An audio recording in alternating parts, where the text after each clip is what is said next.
চত্বরের ছবি দেখাই। সংসদ চত্বরের ছবিতে স্পেসিফিক্যালি কাকে আমাদের দেখতে হবে কল্যাণকে। সংসদ চত্বরে একা কল্যাণ, গলায় ঝুলিয়ে পোস্টার, এক অভিনব প্রতিবাদ, একা প্রতিবাদ। এবার আপনারা দেখুন খেয়াল করে, গলায় ঝোলানো এই পোস্টারে কি লেখা? 20 গদ্দার লেখা এই পোস্টার। এনসিপিআই এর 20 সদস্যকে নিশানা কল্যাণে। যে ছবি আপনারা দেখছেন সংসদ চত্বরে এনসিপিআই এর 20 সদস্যকে নিশানা করে একটা পোস্টার ঝুলিয়েছেন। बीबी को 97 में भगा दिया। उस टाइम कांग्रेस सीपीएम का साथ कांग्रेस सीपीएम के साथ एक हो गया।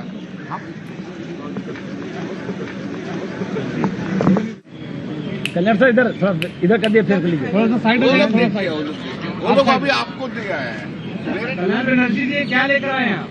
20 गद्दार का तस्वीर, 20 गद्दार।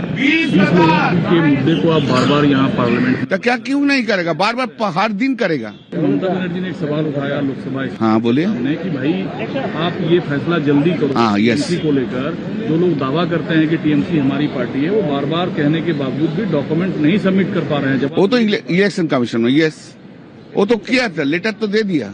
अभी तो इलेक्शन कमीशन से कोई रिप्लाई नहीं आया। हम जानता है justice must be rooted through the confidence should not be second.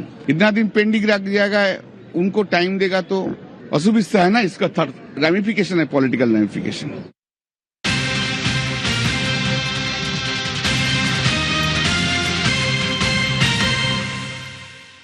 দেখুন, শ্রীরামপুরের সাংসদ আজ যখন সংসদ চত্বরে একা দাঁড়িয়ে বিক্ষোভ করছেন, তখন পাশে গিয়ে কে দাঁড়াচ্ছেন? প্রিয়াঙ্কা গান্ধী। হাসি মুখে কল্যাণকে খোঁচাও দিলেন। প্রিয়াঙ্কা কি বললেন জানেন? বললেন কিছু লোকজন কংগ্রেস ছেড়ে তৃণমূলে গিয়েছিলেন, এখন আবার তৃণমূল ছেড়ে অন্য দলে যাচ্ছেন।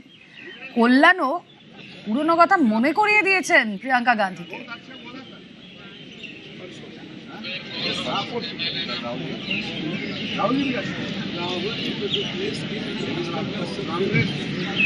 এই ছবির তো একটা আলাদা ব্যাখ্যা রয়েছে, একটা পলিটিক্যাল সিগনিফিকেন্স তো রয়েছে। আসুন সেটারই খোঁজ করি। এডিটর আউটপুট অনির্বাণ সিনহা এই মুহূর্তে রয়েছেন আমাদের সঙ্গে নিউজরুম থেকে। অনির্বাণ, আজ ঘরে সমূহ বিপদ, তাই কি হাত ধরতে মরিয়া কল্যাণ এবং দিদির দূত কি তিনি? দেখো রুমেলা, সংসদের ভিতরে কল্যাণ বন্দ্যোপাধ্যায় কি বলেছেন বা কি করেছেন লাস্ট, যেটা তুমি মনে করতে পারো, যদি তোমাকে আমি জিজ্ঞাসা করি, আমাদের দর্শকদেরও যদি জিজ্ঞাসা করি, তোমার এক কথায় কোন দৃশ্যটা মনে আসবে? সেই চুকিতকিত। আর সংসদের বাইরে কল্যাণ কি করেছেন? জগদীপ ধরকরের মিমিক্রি। এছাড়াও তিনি মাঝে মধ্যে এরকম সার্কাসের জোকারের ভূমিকায় অভিনয় করে থাকেন। কল্যাণ বন্দ্যোপাধ্যায়কে সংসদের ভিতরে বা বাইরে, সংসদ চত্বরে কেউ খুব একটা সিরিয়াসলি নেন না, এবং এটা বোধহয় কল্যাণ বন্দ্যোপাধ্যায় সব থেকে বড় সুবিধে। মানে তিনি যদি কারোর হয়ে দুতিয়ালিও করে থাকেন, তাহলে খুব সহজেই গা থেকে ঝেড়ে ফেলে দিয়ে বলা যাবে না না কল্যাণ কি করেছে, ওর মতো করেছে, আমরা সবকিছু জানি না। আর কল্যাণকে যেহেতু কেউ সিরিয়াসলি নেয় না, তাই এই বিষয়টাও আর সিরিয়াস থাকবে না। কিন্তু কথোপকথনটা কি ঘটলো, যেটা তুমি বলছিলে আমাদের দর্শকদের। প্রথমে কল্যাণ দাঁড়িয়ে পড়লেন 20 জন একদা দলীয় সতীর্থের ছবি ঝোলানো একটা পোস্টার নিয়ে, তাদেরকে গদ্দার বলে চিহ্নিত করে। কল্যাণের এই বিবেকবোধ কোথায় গেছিল যখন 2021-এর বিধানসভা নির্বাচনের পর বিজেপির 1-2 করতে করতে 8 জন এমএলএ কে তার দল ভাঙিয়ে নিয়ে এসে বিধানসভাতে রেখে দিয়েছিল, আর তাদের স্পিকার নির্লজ্জের মতো 5 বছর ধরে তাদের বিরুদ্ধে ঝুলে থাকা দলত্যাগ বিরোধী আইনের তাদের বিধায়ক পদ খারিজের যে অভিযোগগুলো বা বিধায়ক পদ খারিজের জন্য যে আবেদনগুলো, সেগুলোকে ঝুলিয়ে রেখেছিলেন। শেষমেশ এমনকি হাইকোর্টের নির্দেশে মুকুল রায়ের বিধায়ক পদ খারিজ হয়। যে মুকুল রায় প্রকাশ্যে সবার সামনে তৃণমূলের পতাকা নিয়ে উত্তরীয় পড়ে মমতা বন্দ্যোপাধ্যায়ের সঙ্গে কথা বলে মমতা বন্দ্যোপাধ্যায় অভিষেক বন্দ্যোপাধ্যায়ের সঙ্গে মঞ্চ শেয়ার করে দল ছেড়েছিলেন, সেটাও নাকি তাদের অন্ধ স্পিকার এবং তাদের বধির স্পিকার জানতেন না, দেখেননি, শোনেননি। তো সেহানা কল্যাণ বন্দ্যোপাধ্যায় আজকে যখন এরকম 20 জন দলীয় সতীর্থের ছবি নিয়ে দাঁড়িয়ে পড়েন সংসদ চত্বরে, সহজেই বোঝা যায় যে কতটা নির্লজ্জ হলে তবে তৃণমূল কংগ্রেসের মতো রাজনীতি করা যায়, তৃণমূল কংগ্রেসের হয়ে রাজনীতি করা যায়। ফলে কল্যাণের এই বিষয়টাকে সরিয়ে রাখছি। আসল উদ্দেশ্য কি ছিল? চোখ টানা। কল্যাণের ভাগ্যটা ভালো আজকে বলতে হবে রুমেলা, চোখ টানতে গিয়ে তিনি শুধু কংগ্রেস সাংসদ নয়, স্বয়ং প্রিয়াঙ্কা গান্ধীকেও কাছে টেনে নিয়ে আসতে পারলেন। তারপরে কি শুনলেন? সেই খোঁচাটা যেটা কংগ্রেসীরা দিয়ে থাকেন আজকাল, দেখ কেমন লাগে টাইপের খোঁচা। অর্থাৎ একসময় আমাদের দল ভাঙিয়েছিলে, রোজ ভাঙাতে, একটা বিধায়ক ছিল তাকে পর্যন্ত নিয়ে গিয়েছিল, উপনির্বাচনে জেতা বাইরন বিশ্বাস, এখন নিজেদের দলটা সামলাতে পারছো না, এবেলা লোক ছেড়ে চলে যাচ্ছে। এটার উত্তরে কল্যাণ যা বললেন, তাতে আসলে দলনেত্রীর দুতিয়ালি হলো, নাকি একেবারে কল্যাণোচিত ঢঙে পুরোটা ঘেঁটে দেওয়া হলো, সেটা আমাদের কিন্তু ভাবতে হবে। তার কারণ কি বললেন কল্যাণ? মমতা বন্দ্যোপাধ্যায়কে তো কংগ্রেস তাড়িয়ে দিয়েছিল।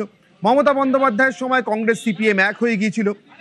এই মুহূর্তে কংগ্রেস সিপিএম তৃণমূল সবাই মিলে একসঙ্গে ইন্ডি জোটে আছে।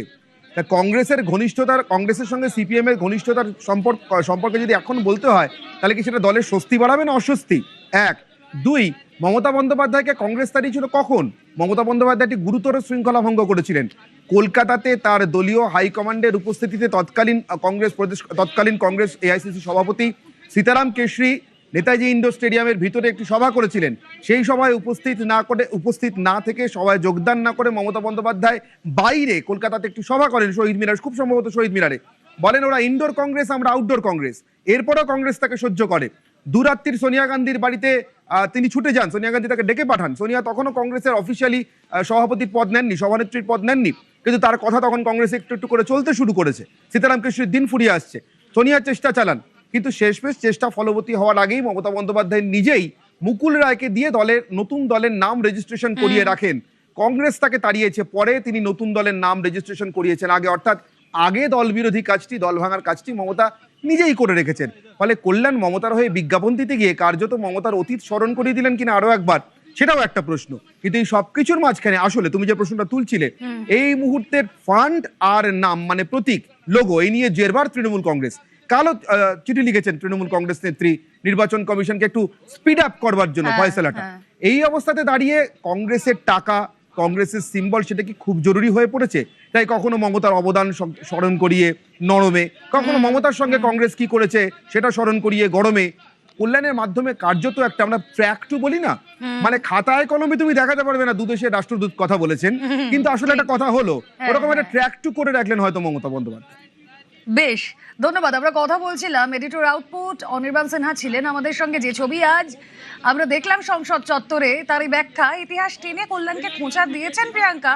প্রিয়াঙ্কা বলেছেন আপনারাও দল ভাঙিয়েছেন, আর কল্যাণকে দেখুন ঘরে ভাঙন, কেমন একটা মরিয়ার চেষ্টা, যেন হাত ধরা।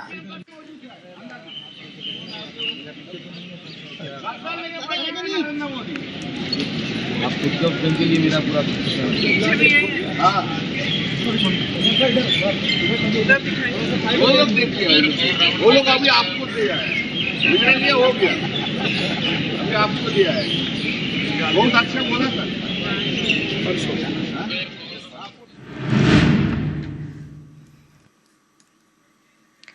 এবার পাশে বসে পাশে থাকার বার্তা।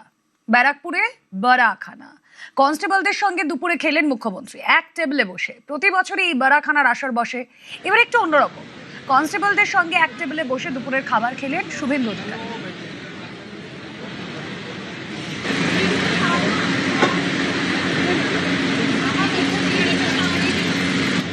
রাজ্যের প্রশাসনিক প্রধান এবং রাজ্যের নিচুতলার পুলিশ কর্মীরা তাদের সঙ্গে দুপুরের খাবার খেলেন এক টেবিলে বসে। বদলের বাংলায় এও এক বদলের ছবি। ব্যারাকপুরে রাজ্য পুলিশের বারাখানা, খাওয়া দাওয়া নিয়ে মেগা আসর। সেনা থেকে পুলিশ, উর্দিধারীদের ব্রিগেডে এমন বারাখানার রীতি বহুদিনের। অনেকে বলেন যুদ্ধের ইতিহাস যতটা প্রাচীন, বাহিনীর বারাখানার রেওয়াজও ততটাই পুরনো। এতদিনে রাজ্য পুলিশের এই বারাখানায় কনস্টেবলদের সঙ্গে দেখা যেত রাজ্য পুলিশের প্রধান ডিজিকে। এই প্রথম বারাখানার আসরে রাজ্যের প্রশাসনিক প্রধান মুখ্যমন্ত্রী স্বয়ং।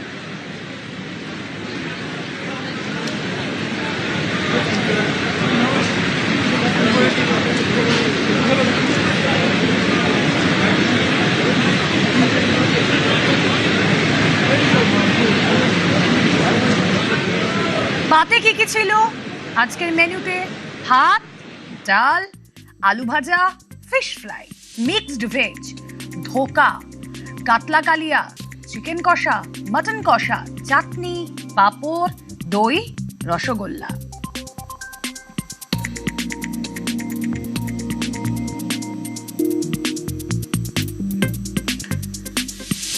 গত 2 মাসে পালা বদলের পর গত 2 মাসে পুলিশের কাজের প্রশংসাও করলেন মুখ্যমন্ত্রী শুভেন্দু অধিকারী।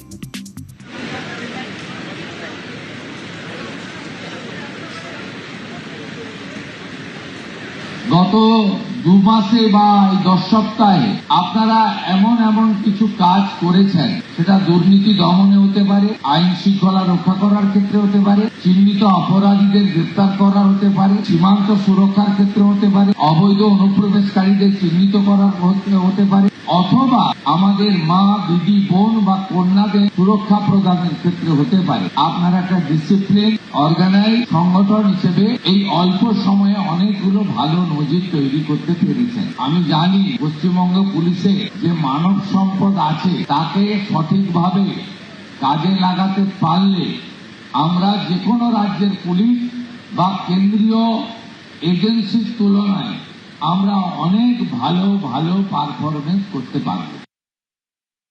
খুবই ভালো লাগলো, সবাই একসাথে লাঞ্চ করলাম, একসাথে বললেন সবার সাথে আছেন মুখ্যমন্ত্রী, আমাদের জনদরদী মুখ্যমন্ত্রী সবার সাথেই আছেন। এতে আমরা খুবই খুশি হয়েছি, আর উনি বললেন আমাদের বিপদের সময় পাশে থাকবেন, এবং এই নিয়ে আমরা পাশে পেয়ে খুব খুশি হয়েছি ওকে। আমরা প্রথমেই ওনার পাশে পেলাম, একসঙ্গে খাওয়ার সুযোগ পেলাম, এটাই আমাদের কাছে অনেক বড় ব্যাপার। খুবই ভালো লাগছে যে এটা ভেবে যে আমরা এরকম প্রথম ট্রেনিংরত অবস্থায় এরকম জনদরদী মুখ্যমন্ত্রীর সাথে, উনি এক তো বড় মাপের লোক, তার সাথে আমরা বসে যে বড়াখানায় বসে একসাথে বসে খাবার শেয়ার করে করতে পেরে খুবই ভালো লাগছে আর কি। মানে এদিন স্মরণীয় হয়ে থাকলো আর কি আমাদের কাছে।